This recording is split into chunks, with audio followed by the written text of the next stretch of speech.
Halo YouTube, kembali lagi dengan channel Diulik ID. Nah, di video kali ini kita akan mencoba untuk membuat project aplikasi Android dengan menggunakan Expo React Native di Windows 10 ya teman-teman. Kita langsung buka aja ke situs official React Native. Buka browsernya, kita ketikkan React Native.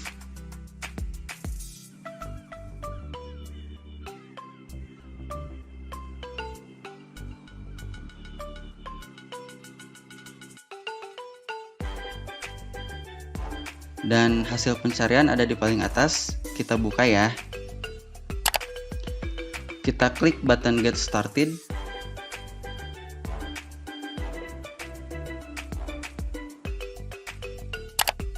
Oke, di sini nampak keterangan deskripsi dengan judul Setting Up the Development Environment. Kita fokus ke if you are new to mobile development. Dengan asumsi kita memang benar-benar baru di bidang pengembangan mobile apps ya teman-teman. Nah, teman-teman, di sini disebutkan untuk memulai project Expo, kita hanya perlu menginstal Node.js versi terupdate dan juga device fisik atau iOS, atau bisa juga menggunakan emulator Android. Nah, kali ini kita akan menggunakan emulator BlueStack yang sudah kita install sebelumnya ya teman-teman. Nah, untuk cara install Node.js dan instalasi emulator Android BlueStack, teman-teman bisa klik video kita sebelumnya yang ada pada kolom deskripsi ya. Dan saya asumsikan teman-teman udah pada install Node.js juga emulatornya ya teman-teman. Oke, lanjut kita scroll ke bawah. Di tampilan ini kita bisa lihat cara untuk memulai project React Native, baik itu Expo atau dengan React Native murni ya teman-teman. Karena saat ini kita fokusnya ke Expo, jadi kita tetap di pilihan tab Expo ya teman-teman. Nah, di sini kita bisa lihat kode perintah yang digunakan untuk membuat project baru dengan mengetikkan perintah npx create expo app awesome project. Kode perintah ini kita ketikkan di terminal Windows 10 ya teman-teman. Oke, kita buka dulu terminalnya. Klik icon search, ketikkan cmd.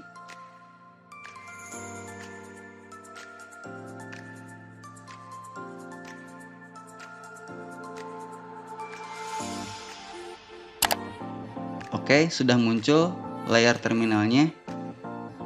Nah, secara default, tampilan terminal ini akan membawa kita ke folder si user, nama user kita ya teman-teman.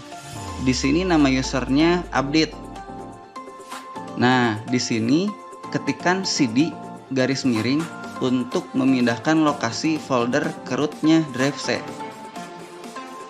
Kita ketikkan perintah npx create expo app awesome project, di mana awesome project ini adalah nama projectnya ya teman-teman. Lalu kita tekan enter untuk mengeksekusi perintahnya ya teman-teman.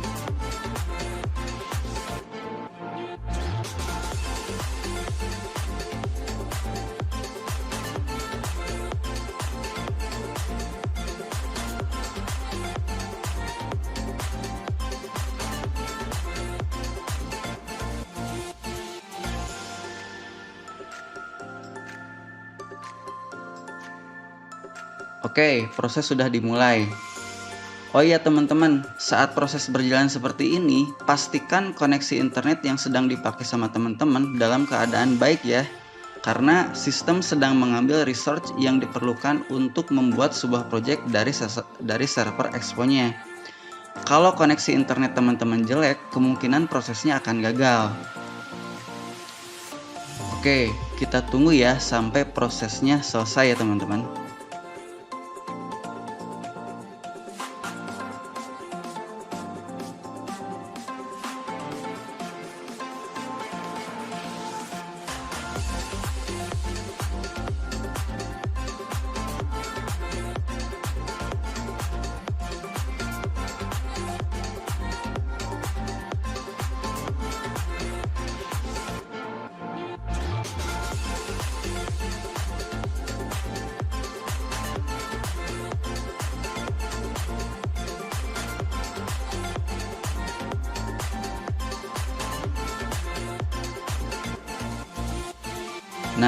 proses pembentukan projectnya sudah selesai nih teman-teman.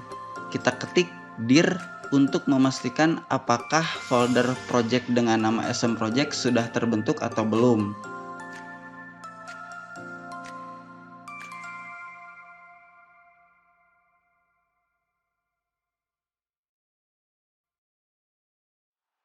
Kita ketik dir, lalu enter.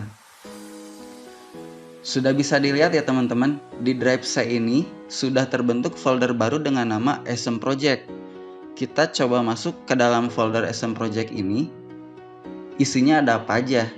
Kita ketik cd SM Project untuk masuk ke dalam folder SM Project ini. Kemudian kita ketik dir, lalu enter untuk melihat isi dari folder SM Project ini.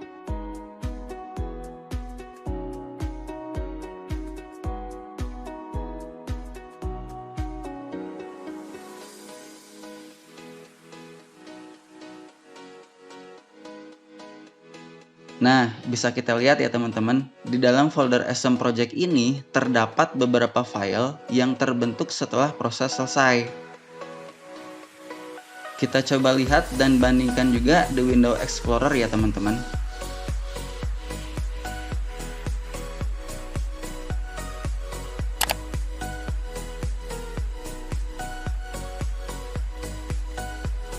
Kita masuk ke drive C dan kita menemukan juga folder SM Project. Kita buka foldernya dan kita lihat isinya. Kita bandingkan dengan file yang ada di tampilan terminal ya teman-teman. Di Windows Explorer, kita set dulu supaya ekstensi filenya kelihatan. Kita pilih view, lalu kita checklist file name extensionnya. Oke, ekstensi filenya sudah terlihat ya. Ada git ignore, ada app.js, app.json, dan lainnya teman-teman. Oke, projectnya sudah selesai terbentuk dan sekarang kita coba run projectnya ya teman-teman. Kita balik lagi ke website React Native-nya untuk melihat cara running projectnya ya.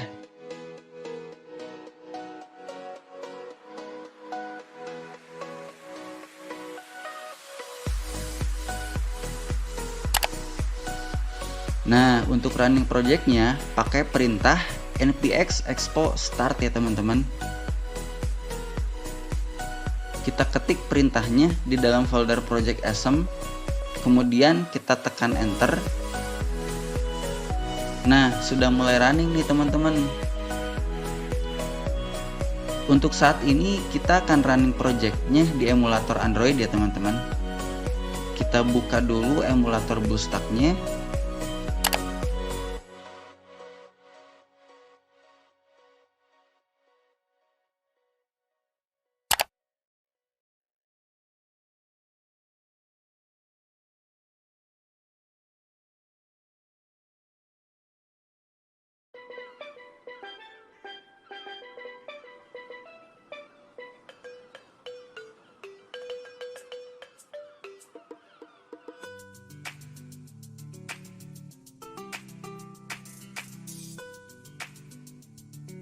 Kemudian kita kembali ke terminal untuk melihat opsi apa aja yang bisa dilakukan saat project dijalankan.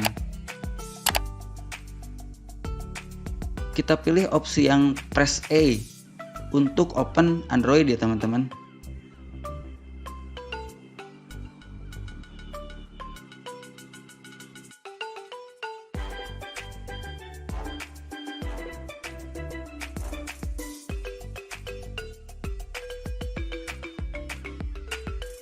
Oke, di sini tampil error could not connect to TCP port 5554. Ini berarti ada kegagalan saat akan running ke emulator, teman-teman.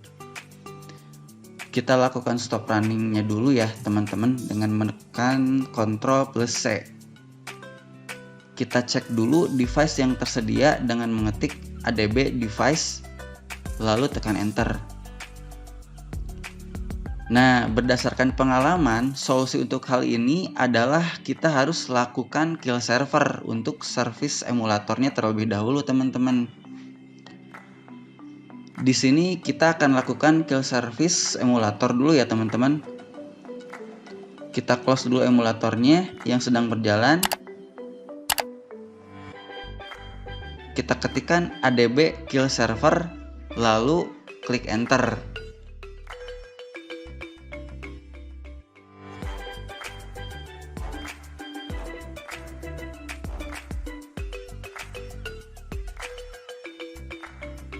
Lalu kita ketikkan adb start server untuk memulai kembali servis emulatornya.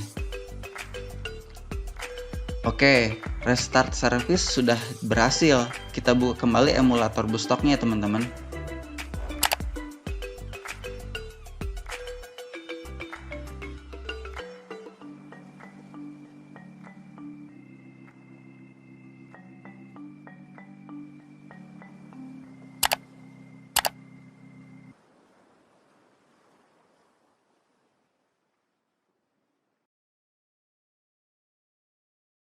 Kita coba cek device-nya lagi dengan adb device. Dan kali ini statusnya tidak ada device Android yang terkoneksi. Kita coba koneksikan dengan perintah adb connect. Tapi sebelum itu kita cek portnya dulu di menu setting pada emulator. Lalu advance, dan pada sesi Android debug bridge ini kita bisa lihat IP dan port dari emulator Android yang sedang berjalan ini. Kemudian kita kembali ke terminal, kita ketikkan adb connect 127.0.0.1 port 5555 sesuai dengan yang tertera pada emulator tadi, lalu kemudian tekan enter. Kemudian kita ketikkan adb device sys kembali dan hasilnya bisa kita lihat. Device dengan IP 127.0.0.1 sudah terkoneksi. Oke, kita coba running kembali ya projectnya teman-teman dengan perintah npx expose start. Mudah-mudahan kali ini ada perubahan.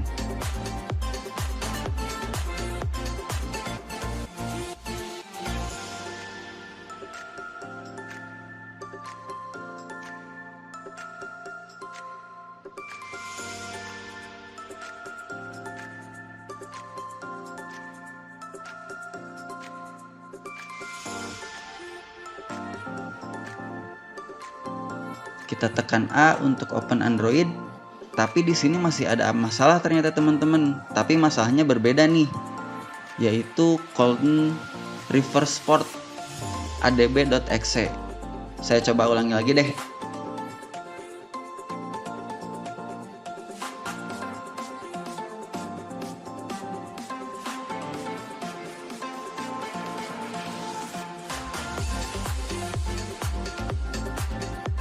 Tekan A. Oke, ternyata hasilnya masih sama ya teman-teman. Oh iya, saya baru keinget nih, kalau setting di Android emulatornya harus menjadi developer option dulu nih teman-teman. Kalau di emulator BlueStack kita bisa masuk ke setting, lalu ke advance. Nah, di bagian adb atau Android debug bridge ini kita harus on kan teman-teman. Oke, sudah saya on kan.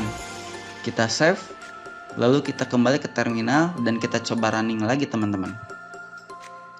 Harusnya sih kali ini bisa berjalan normal nih teman-teman.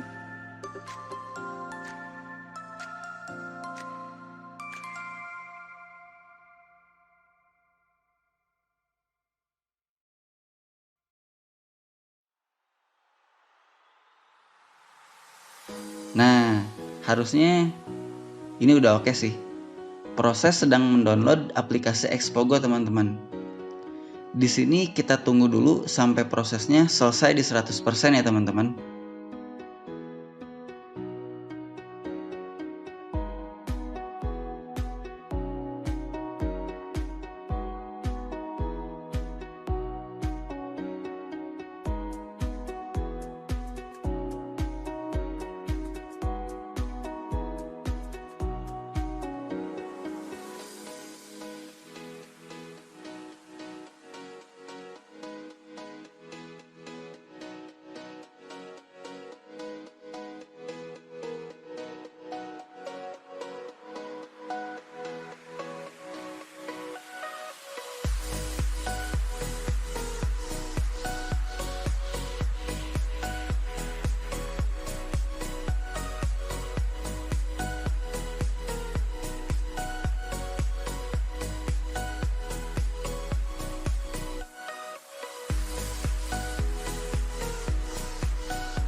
Oke, proses downloadnya sudah selesai dan saat ini sedang dilanjutkan untuk proses instalasi aplikasi Xpogo di emulator kita ya teman-teman.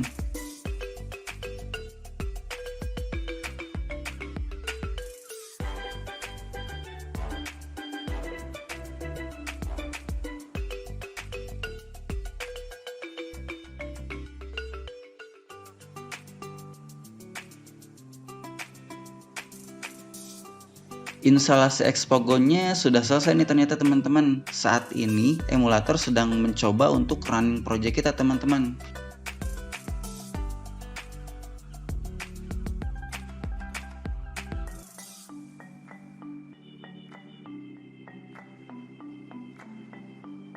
Waduh, ada masalah lagi nih teman-teman.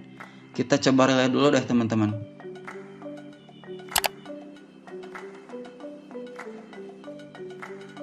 Nah, oke. Setelah di-reload, project kita sudah bisa berjalan nih teman-teman. Pop-up ini kita close aja. Dan tampilan ini merupakan tampilan awal bawaan project kita jika berhasil running project kita teman-teman. Oke, teman-teman, itu tadi cara memulai project Xpo React Native dengan emulator BlueStack di PC atau laptop Windows 10 teman-teman. Nah, kalau teman-teman ada masukan atau request dari apa yang mau kita ulik di konten selanjutnya, boleh tuh teman-teman tulis di kolom komentar ya. Jangan lupa subscribe jika video ini bermanfaat buat teman-teman dan tekan tombol loncengnya supaya kita semakin semangat buat share konten-konten ngulik yang berfaedah tentunya teman-teman. Oke, sekian dulu video ngulik kali ini dan sampai jumpa di video selanjutnya.